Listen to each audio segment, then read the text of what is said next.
नमस्कार। गणतंत्र दिवस की आप सभी देशवासियों को बहुत बधाई। फॉर योर इन्फॉर्मेशन के इस नए अंक में आपका आपके परिवार के साथ स्वागत है। आइए नज़र डालते हैं आज की उन सुर्खियों पर जो हमारे और आपकी जानकारी के लिए ज़रूरी हैं। पहले राष्ट्रीय खबरों पर एक नज़र।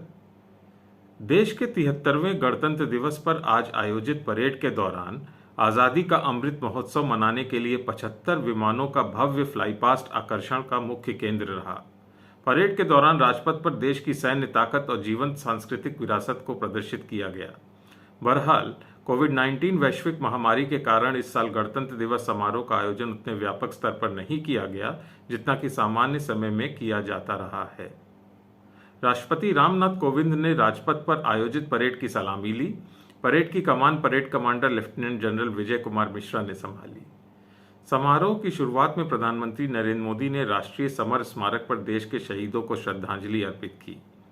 वर्ष 1971 और इसके पहले और बाद के युद्धों सहित सभी युद्धों के समस्त भारतीय शहीदों के नाम राष्ट्रीय समर स्मारक पर अंकित किए गए हैं। इस दौरान प्रधानमंत्री ने उत्तराखंड की टोपी पहन रखी थी जिस पर ब्रह्म कमल अंकित था। ब्रह्म कमल उत्तराखंड का राजकीय पुष्प है। इस दौरान उन्होंने मणिपुर का गमछा भी धारण कर रखा था। इस साल परेड में कोई मुख्य अतिथि नहीं था। बहरहाल परेड में स्वच्छाग्रह, अग्रिम मोर्चे के कर्मी, ऑटो रिक्शा चालक, निर्माण कार्य में लगे श्रमिक और भव्य झांकी तैयार करने वाले मजदूर विशिष्ट अतिथियों के रूप में शामिल हुए। परेड इस साल पूर्वाह्न 10:30 बजे आरंभ हुई। यह अन्य वर्षों में होने वाली परेड से आधे घंटे देर से शुरू की गई ताकि बेहतर दृश्यता सुनिश्चित हो सके। आज पद्म पुरस्कार की भी घोषणा हुई। सीपीएम के बुद्धदेव भट्टाचार्य जी ने पद्म भूषण को ठुकराया। उन्होंने कहा कि उन्हें इस बात की जानकारी नहीं है कि उनका नाम भारत के तीसरे सबसे बड़े नागरिक सम्मान पद्म भूषण के लिए दिया गया। वैसे वो उसको लौटाते भी हैं। कांग्रेस के वरिष्ठ नेता गुलाम नबी आजाद को पद्म भूषण से सम्मानित किए जाने की घोषणा के बाद पार्टी G23 समूह में शामिल कई नेताओं ने बुधवार को उन्हें बधाई दी। कांग्रेस के वरिष्ठ नेता कपिल सिब्बल ने अपनी ही पार्टी पर निशाना साधते हुए कहा कि यह विडंबना है कि कांग्रेस को आज़ाद की सेवाओं की जरूरत नहीं है जबकि राष्ट्र उनके योगदान को स्वीकार कर रहा है। सरकार की ओर से मंगलवार को पद्म सम्मानों की घोषणा की गई। कांग्रेस के वरिष्ठ नेता और जम्मू कश्मीर के पूर्व मुख्यमंत्री आज़ाद को सार्वजनिक मामलों में उनके योगदान के लिए पद्म भूषण से नवाजा जाएगा। सिब्बल ने ट्वीट किया, गुलाम नबी आज़ाद को पद्म भूषण से सम्मानित किया गया है। बधाई हो भाईजान। यह विडंबना है कि कांग्रेस को उनकी सेवाओं की जरूरत नहीं जबकि राष्ट्र सार्वजनिक जीवन में उनके योगदान को स्वीकार करता है। For your information, Ghulam Nabi Azad का जन्म 7 मार्च 1949 को भलेसा जम्मू कश्मीर प्रांत में हुआ था। वे भारतीय राष्ट्रीय कांग्रेस के राजनीतिज्ञ हैं जो 2005 से 2008 तक जम्मू कश्मीर के 7वें मुख्यमंत्री थे और केंद्र सरकार में स्वास्थ्य और परिवार कल्याण मंत्री थे। उन्होंने फरवरी 2021 तक राज्यसभा में विपक्ष के नेता के रूप में भी कार्य किया।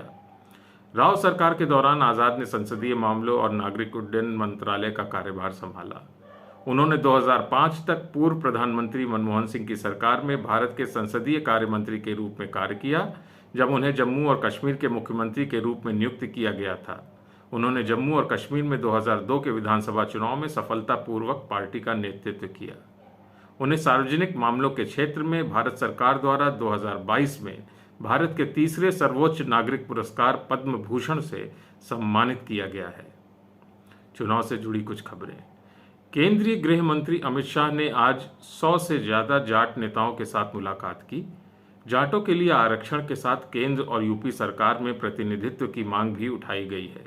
बैठक में पूर्व प्रधानमंत्री चौधरी चरण सिंह को भारत रत्न देने की भी मांग रखी गई। इन मुद्दों पर गृह मंत्री ने सकारात्मक प्रतिक्रिया भी दी है। विधानसभा चुनावों के मद्देनजर पश्चिमी उत्तर प्रदेश के पार्टी की चुनावी संभावनाओं को मजबूत करने के लिए केंद्रीय गृह मंत्री अमित शाह आज 100 जाट नेताओं के साथ मुलाकात की। इस मौके पर केंद्रीय मंत्री संजीव बलियां और सांसद परवेश वर्मा भी मौजूद रहे। 2014 के चुनाव के समय से ही भाजपा को जाटों का भरपूर समर्थन मिलता रहा है और इसकी वजह से पार्टी पश्चिमी उत्तर प्रदेश में शानदार प्रदर्शन करती रही है। लेकिन 3 कृषि कानूनों के खिलाफ आंदोलन के कारण इस समुदाय में पार्टी को लेकर नाराजगी भी है। उधर सांसद आजम खान विधानसभा चुनाव के लिए नामांकन पत्र जेल से ही दाखिल करेंगे। वे जेल से बाहर आकर नामांकन दाखिल नहीं कर पाएंगे। अदालत ने उन्हें जेल से ही नामांकन दाखिल करने की अनुमति दे दी है। आजम खां को सपा ने शहर विधानसभा सीट से अपना उम्मीदवार घोषित किया है। इन दिनों चुनाव के लिए नामांकन प्रक्रिया चल रही है, लेकिन आजम खां पिछले करीब 2 साल से सीतापुर जेल में बंद है। अंतर्राष्ट्रीय खबरों से कुछ नजर डालते हैं। भारत ने संयुक्त राष्ट्र सुरक्षा परिषद यूएन सिक्योरिटी काउंसिल में पाकिस्तान को जमकर लताड़ लगाई है। भारत ने कहा है कि पाकिस्तान आतंकियों को लगातार संरक्षण दे रहा है। पाकिस्तान में 26/11 के मुंबई हमले के साजिशकर्ताओं को संरक्षण मिलना जारी है। यूएनएससी में मंगलवार को सशस्त्र संघर्ष में आम नागरिकों की सुरक्षा विषय पर आयोजित एक खुली बहस में भारत ने यह भी कहा कि दुनिया भर में होने वाले अधिकांश आतंकी हमले किसी न किसी रूप में पाकिस्तान से जुड़े होते हैं। संयुक्त राष्ट्र में इस्लामाबाद के राजदूत मुनीर अकरम की ओर से कश्मीर मुद्दा उठाने पर भारत ने पाकिस्तान को जमकर लताड़ लगाई। यूएन में भारत के स्थायी मिशन में काउंसलर आर मधुसूदन ने कहा कि सभी सदस्य देश जानते हैं कि पाकिस्तान का इतिहास आतंकियों को संरक्षण और सहयोग देने का रहा है। पाकिस्तान वह मुल्क है जिसको वैश्विक स्तर पर आतंकवाद का प्रायोजक करार दिया जा चुका है। उधर अमेरिका की प्रतिनिधि सभा में मंगलवार को पेश किए गए महत्वाकांक्षी अमेरिका कम्पीट्स एक्ट 2022 में नए स्टार्टअप वीजा के जरिए दुनिया भर से प्रतिभाशाली लोगों को आकर्षित करने का प्रस्ताव रखा गया है। विधेयक को समर्थन देने वाले अमेरिकी राष्ट्रपति जो बाइडेन ने कहा है कि अमेरिका कम्पीट्स एक्ट 2022 ऐसे विधान को आगे बढ़ाने की दिशा में एक महत्वपूर्ण कदम है जिससे आपूर्ति श्रृंखला मजबूत होगी और देश की अर्थव्यवस्था को नवोन्मेष इंजन की फिर से मजबूती मिलेगी। इसमें कहा गया है कि इसकी मदद से अमेरिका आने वाले कई दशकों तक चीन और शेष दुनिया से आगे बना रह सकता है। फॉर योर इन्फॉर्मेशन, इस कानून के तहत आव्रजन एवं राष्ट्रीय कानून में संशोधन करके उन अस्थायी प्रवासियों के लिए एक नई श्रेणी डब्ल्यू को शामिल किया गया है जो किसी स्टार्टअप में रुचि रखने वाले उद्यमी हैं, किसी स्टार्टअप के आवश्यक कर्मचारी हैं या उनके जीवन साथी और बच्चे हैं। अर्थ जगत से बीमा कंपनियों ने आगामी आम बजट में आयकर अधिनियम की धारा 80C के तहत बीमा प्रीमियम के भुगतान पर अलग से 1 लाख रुपए की छूट की मांग की है ताकि अधिक लोगों को बीमा के दायरे में लाया जा सके। बीमा कंपनियां ये भी चाहते हैं कि स्वास्थ्य बीमा उत्पादों पर माल एवं सेवा कर जीएसटी की वर्तमान 18% दर को घटाकर 5% किया जाए ताकि ऐसे उत्पाद आम लोगों के लिए अधिक किफायती हो सकें। वित्त मंत्री निर्मला सीतारमण 1 फरवरी 2022 को अपना आम बजट पेश करेंगी। खेल जगत से भारत के स्टार बल्लेबाज विराट कोहली ने दक्षिण अफ्रीका के खिलाफ हाल ही में संपन्न श्रृंखला में अच्छे प्रदर्शन के साथ आईसीसी एक दिवसीय बल्लेबाजों की रैंकिंग में दूसरा स्थान बरकरार रखा है। दक्षिण अफ्रीका के खिलाफ श्रृंखला के बाद टेस्ट टीम की कप्तानी छोड़ने वाले कोहली ने 3 मैचों की वनडे श्रृंखला में 116 रन बनाए। भारतीय वनडे टीम की कप्तानी संभालने जा रहे रोहित शर्मा चोट के कारण दक्षिण अफ्रीका के खिलाफ नहीं खेले, लेकिन उन्होंने तीसरा स्थान कायम रखा है।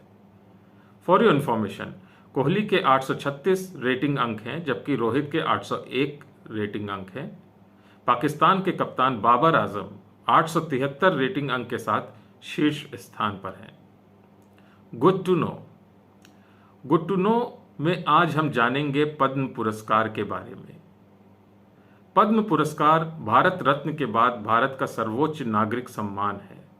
हर साल गणतंत्र दिवस की पूर्व संध्या पर इसकी घोषणा की जाती है। पुरस्कार 3 श्रेणियों में दिए जाते हैं: पद्म विभूषण असाधारण और विशिष्ट सेवा के लिए, पद्म भूषण उच्च क्रम की विशिष्ट सेवा के लिए और पद्मश्री प्रतिष्ठित सेवा के लिए। पुरस्कार गतिविधियों या विषयों के सभी क्षेत्रों में उपलब्धियों को मान्यता देना चाहता है जहां सार्वजनिक सेवा का एक तत्व शामिल है।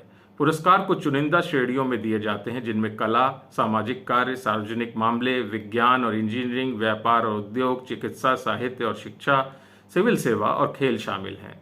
पुरस्कार भारतीय संस्कृति के प्रचार प्रसार, मानवाधिकारों के संरक्षण, वन्य जीव संरक्षण आदि के लिए भी दिए जाते हैं। पद्म पुरस्कार भारत रत्न के साथ 1954 में स्थापित किए गए थे। उस समय केवल पद्म विभूषण 3 उप श्रेणियों के साथ अस्तित्व में था: पहला वर्ग, दूसरा वर्ग और तीसरा वर्ग। बाद में 8 जनवरी 1955 को जारी राष्ट्रपति की अधिसूचना के तहत इनका नाम बदलकर पद्म विभूषण, पद्म भूषण और पद्मश्री कर दिया गया। पुरस्कार विजेताओं को कोई नकद पुरस्कार नहीं मिलता है, लेकिन एक पदक के अलावा राष्ट्रपति द्वारा हस्ताक्षरित एक प्रमाण पत्र मिलता है जिसे वे सार्वजनिक और सरकारी समारोह में पहन सकते हैं।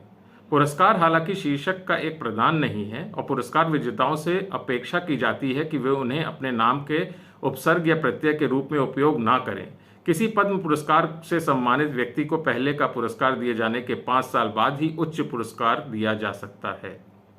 भारत का कोई भी नागरिक संभावित प्राप्तकर्ता को नामांकित कर सकता है। यहाँ तक कि व्यक्ति स्वयं को भी नामांकित कर सकता है। सभी नामांकन ऑनलाइन किए जाने हैं, जहाँ एक फॉर्म भरा जाना है जिसमें व्यक्ति या संगठन के विवरण के साथ नामांकित किया जा रहा है।